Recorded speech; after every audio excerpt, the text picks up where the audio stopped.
Hell of an effort. Thank you. Are the kids coming with you? I have no idea. They just told me to walk, and I walked. Okay. They're coming.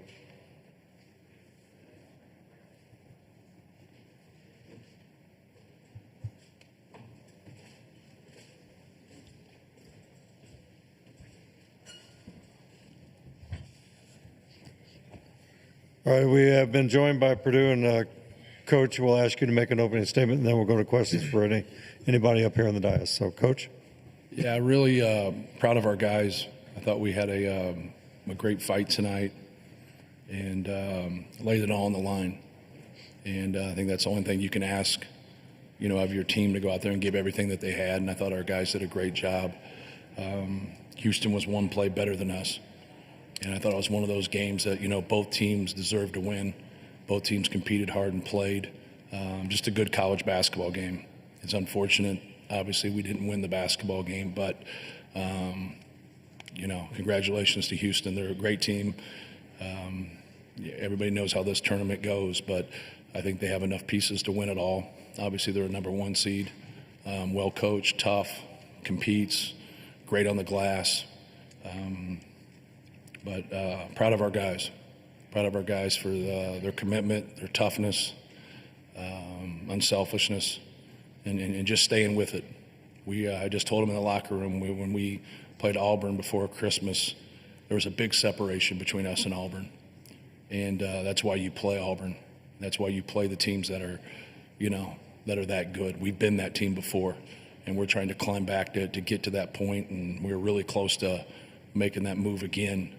And our guys didn't hang their head, and they fought. And then the last 2-3 months, we got a lot better.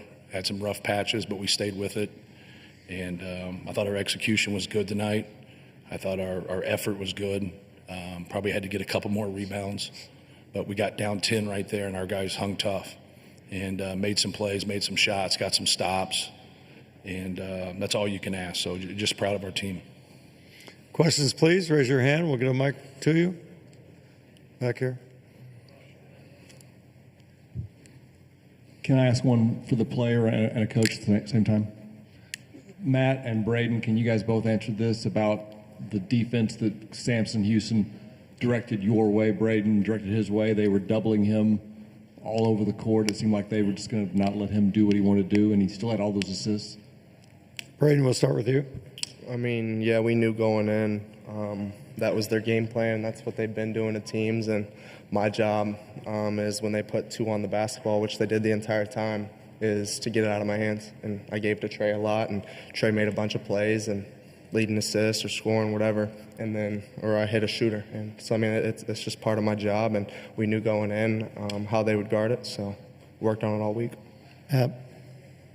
Yeah, it's, they're a very good defensive team, and we wanted to get in some different actions and get Braden some more space and play with the pace, but we also knew that he had to get the basketball out of his hands when they got aggressive. So we were trying to get them behind, but we knew that very rarely was he going to come off anything and be able to shoot because of how they defend. And I thought he did a good job of passing it behind, finding Trey in the short roll. He got a couple skips there as the second half. That's what really opened some things up. When he can get Trey in the short roll, he can get somebody behind him, and he can get skips. That's really that's what you want, because you're just not getting one pass. So. Do you know that you guys had, I believe, 11 field goals in the second half, and he had 11 assists? I do now. Ever seen that before? I don't think so. But that's kind of how we play, and in terms of putting the ball in his hands or putting the ball in Trey's hands in those short rolls, and then making decisions, and a lot's determined on how they defend. How they defend on film is how they defend tonight. So we understood that. But Braden's a great decision maker. Right here. Dustin Schutte, Sports Illustrated, Purdue. Matt, on that last defensive possession, did you get an explanation? It seemed like Milos may have shoved off with that arm. Just curious if you got an explanation on that final defensive possession. Yeah, I didn't see it that way because I just got asked that same question, so I didn't see that play. So I didn't ask that question since I didn't see it. Questions, please. Chris, over here. Matt, I'm not going to try to get you in trouble or make you comment one way or the other, but how unusual was it there were so many 50-50 balls that go out of bounds? You can't tell. It's not reviewable yet. And there were so many in big moments, and none of them seemed to go your way. Yeah, it's frustrating. And frustrating for our guys. As long as they get it right, it's the couple of them. The one thing I didn't understand is why they didn't collaborate and get together. That's the only thing I was asking them. I said, like, obviously they missed the one, and then the other one they missed that one too. But like at the time, I didn't realize it. Sometimes when it's 50 feet away from you, it's really hard. You can obviously see. I didn't understand why they didn't get together. They can't go and review that, but they can get together and kind of talk it through and help each other. There's 3 people out there, so that was my only complaint. Right here. Josh Bodie, Wish TV for Braden. After fighting back down 10, tying the game late, how much does this loss sting? Braden. I mean, yeah, it sucks because you want to win every single game that we play. And obviously going down 10, a lot of teams kind of give up. And they're like, oh, well, that's game. So I thought we fought really hard, and we dug down deep defensively to get those stops to come back. And we did everything we could. And we just had a little miscommunication at the end, and they converted on it. So, I mean, props to them. Questions, please. Right here in the back. Ryan Bonaparte, Hammer and Rails. Matt, can you take us through the last blob play on defense? Yeah, we were we kind of going through what they could run, whatever, and so we were going to help out to the outer third, and then we talked about the flare going out the other side, and then when they went to that way, that's Trey's man was able to step to the basketball there, but when you saw Miles make that play earlier and he got that steal, so we just help out on that outer third, and then the other guy who was guarding the guy coming out on the outer third takes the ball. So when Braden jumped out to the other side, it opened up that seam, and we had to get back there, and we just didn't cover it back up. Right here. Chris Schumer, Capital Sports Journalism Program. Braden, I'm wondering if you can just say a little bit more about what that miscommunication was that you just mentioned. Braden. I mean,